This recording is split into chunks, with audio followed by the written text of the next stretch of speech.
This isn't 2.5 grams of weed in Justin J's hotel room. True. Trail mix is $15 over at the High Low. Yo, it's Huggie. We are with Justin J right now at this very moment. He's playing at No Vacancy tonight. Thanks for fucking sitting down with me, man. Yeah, my pleasure. My pleasure. I want to kick off the interview by saying, who do you think has better hair, you or Billy Kenny? Dude, definitely just different. You know, he's got like the vertical ascension going. He's got the kid in play. Mine has it's collapsed. It does. It does. How over time did you just because I had seen pictures of you earlier and it was just shorter. Now it's gotten long. It has. Yeah, I had to go through this really silly, awkward phase where I grew out the mustache and I just I got these old man glasses. Are those and real? Yeah, try them on. Check these out. Yeah, they'll mess you up because they are these like is this your prescription? Yeah. Damn, dude, you're blind. Yeah. Do you wear them all the time? Just for driving and movies and yeah. For movies, dude. Yeah, if I'm seeing like a movie. Yeah. I thought he was in movies. Yeah, I am. But when was the last time you were in Portland, man?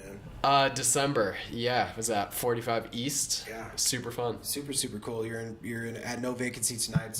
It's one of the newer clubs, and Rick and Billy are pretty fucking cool. So I'm glad they got to have you out here.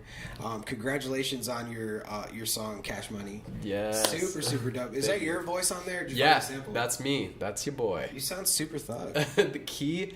Keep on recording yourself over and over again. You get those layers, you line them up, you sound cool. Do you use Vocaline? What do you use? No, nothing on that. I think that because I just saw you use Ableton. We were looking at your shit before, but do you?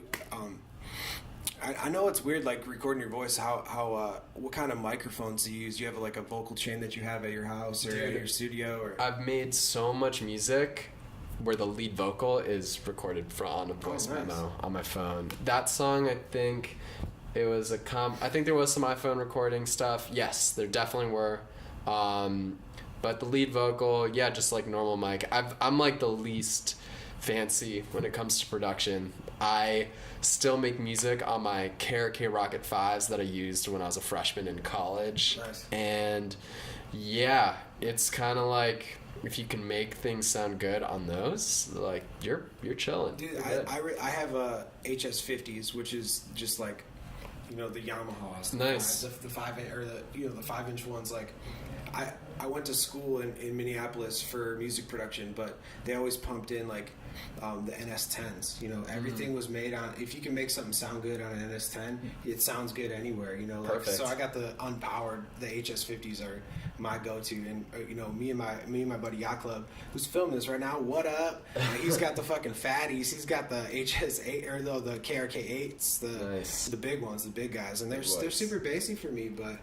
I don't know, because if we always make something with bass with a lot of low end, it ends up sounding too low endy, and I don't know. It's just something for me that if I make something on smaller speakers, that if it sounds good on that or sounds good through a laptop, it's gonna sound good anywhere. But 100%. Yeah. So do you have any like secret?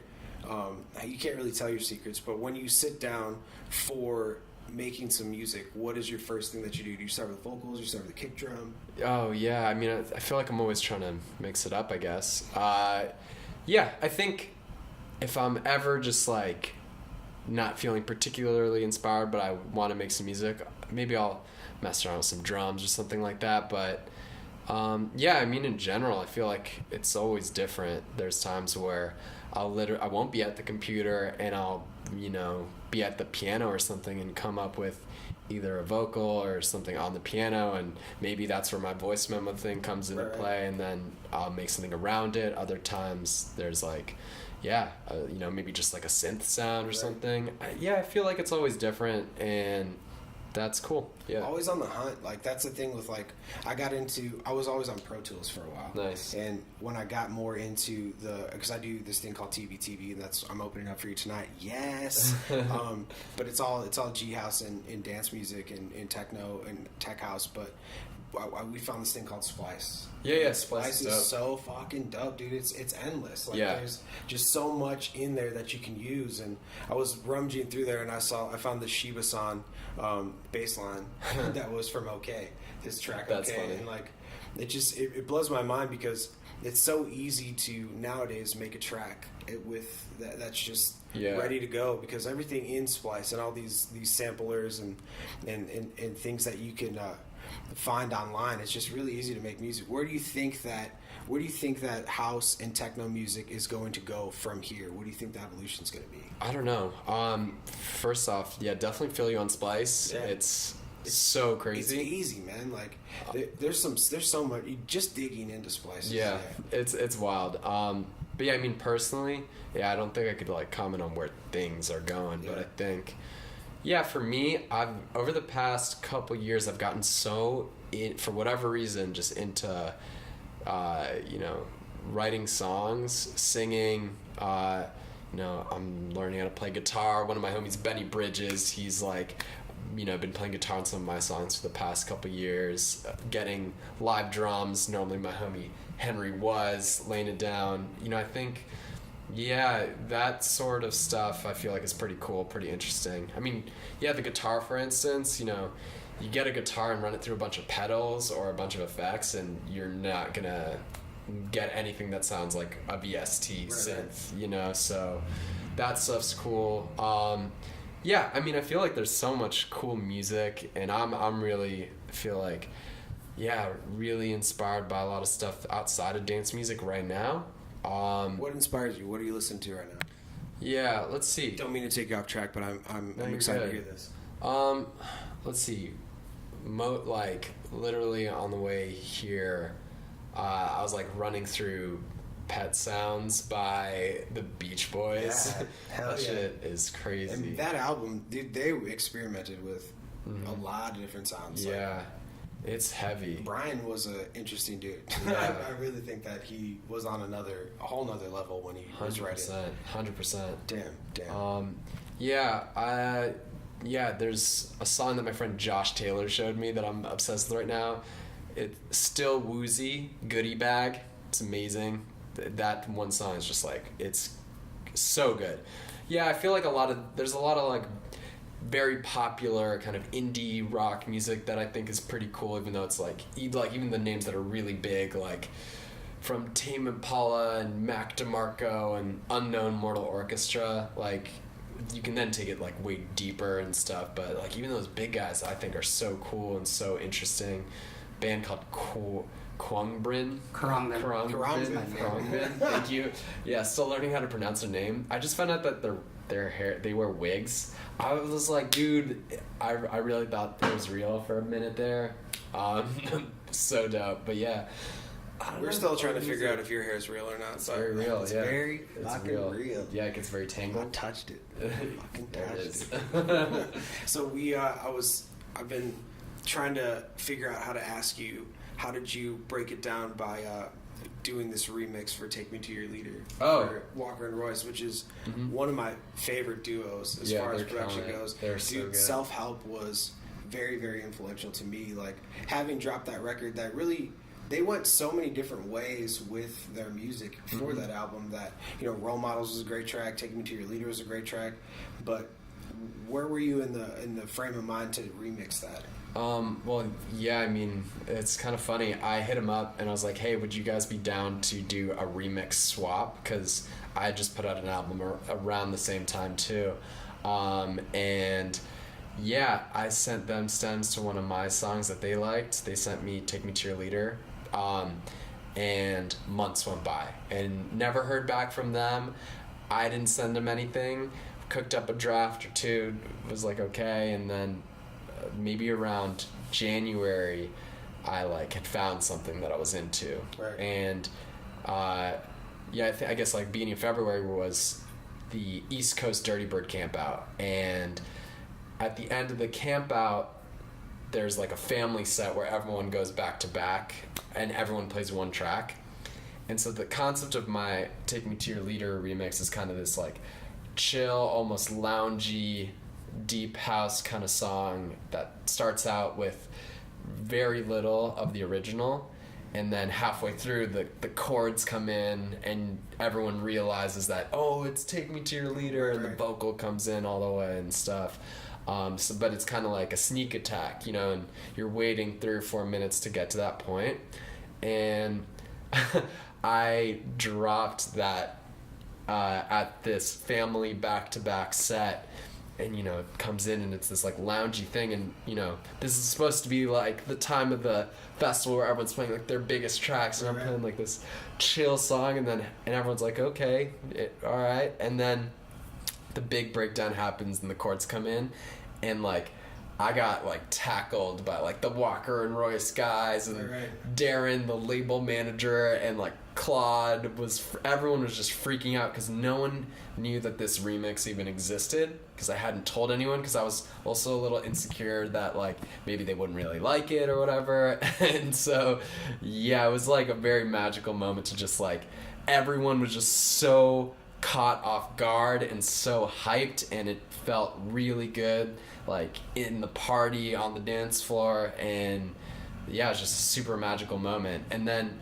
it's sick because like you know, after that happened, I was kind of like, so any chance that you might be able to finish the remix of the other song? And they're super busy touring and crushing it and stuff, but yeah, you know, a couple months after that, maybe like almost like beginning of summer, maybe, they sent me a draft of what they'd been working on, and at Electric Forest I played it for the first time, and they remixed a song of mine called Time, and their remix is incredible, and it's become like a sensation because they sent it to Claude Von Stroke and Justin Martin, and dude, we did a show in LA, like a Dirty Bird barbecue, where I played the Time Walker and Royce remix, then Justin Martin played it, then Claude played it, you know, it got dropped like in every set, you know.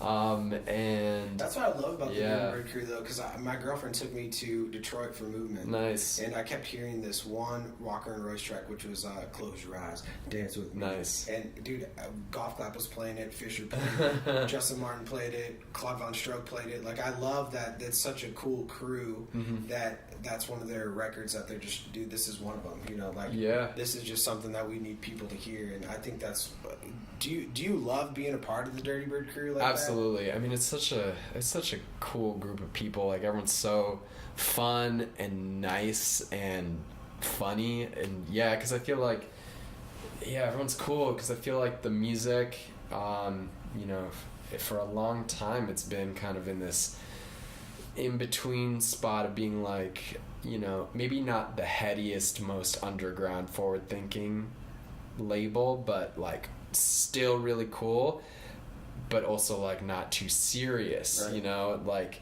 and still fun, you know, because a lot of the like, you know, the coolest vinyl only Berlin ambient techno labels, like everyone's kind of like taking it very seriously, and it's like, not so like, you know, fun. Yeah, I love that they're just having fun with their tunes, man. It's a really cool crew, but I think because it's kind of in the middle, where it's like, it's always trying to be a little bit different, and you know, trying to push it, but also just about having a good time. I feel like that intersection brings some great people together, you know, from the OG guys like Claude, Justin, Christian, Jay Flip, to, you know, guys like Kill Frenzy, who's the man, or, you know, Billy Kenny and Will Clark, and like everyone I'm meeting, dudes like Fisher, man. Like, I personally follow Fisher just because his Instagram stories are so fucking funny. He's really funny, but he's just so out there, dude.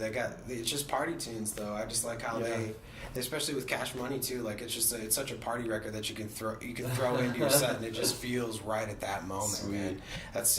Dude. I really appreciate you letting me sit down and talk to you. I want to ask you if you have any advice for young producers out there that are watching this right now. Sure. What is your one piece of advice that you could give to people that are trying to be like you? Yeah, I mean, I think the biggest thing for me was to just put in a ton of time finishing music and working on music. I feel like there's a couple nuggets within that. I feel like I was pretty lucky because I had this focus of finishing songs, because I think in part because I was DJing when I was in high school, like little high school parties and stuff, and I wanted to finish these songs that I could maybe try and play them. Even though I played maybe like one or two, because most of the time I'd get too nervous. Right. But because I think within the process of making music, starting a song and coming up with a cool beat is very different than stretching it out or mixing it and mastering it. And I think those skills are so different,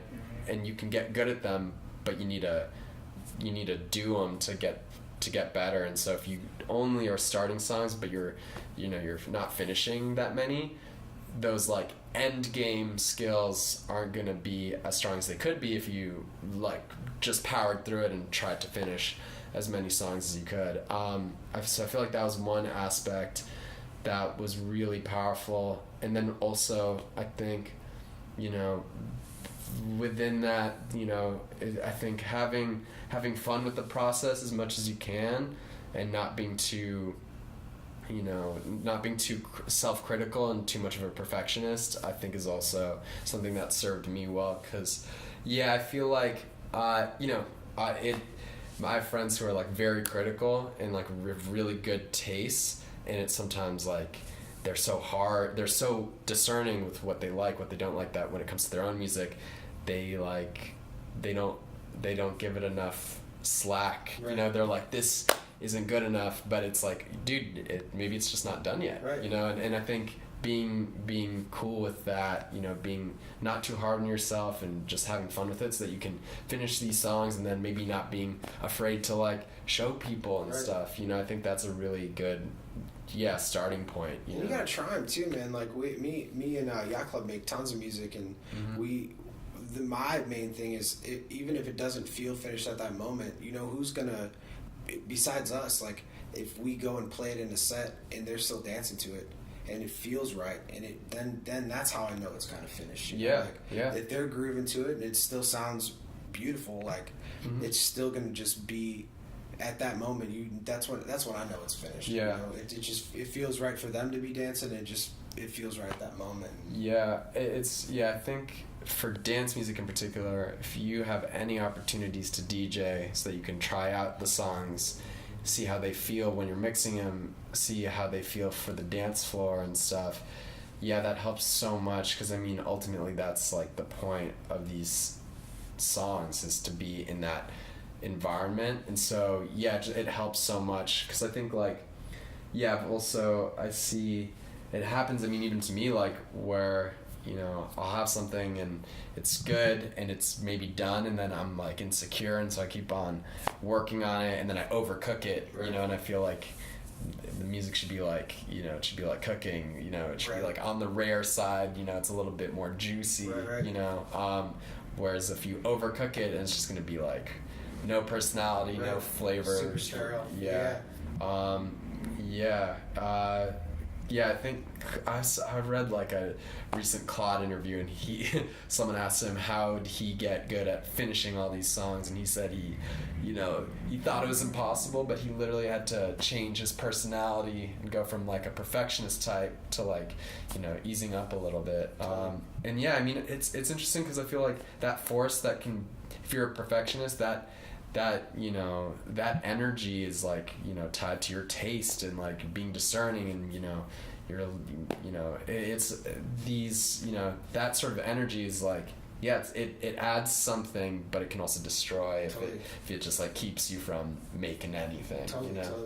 And I could listen to you talk about this all day, man. Justin J in Portland tonight at No Vacancy. Thank you. I appreciate it. Dude, thank you for having me, man. Appreciate it. Good chat.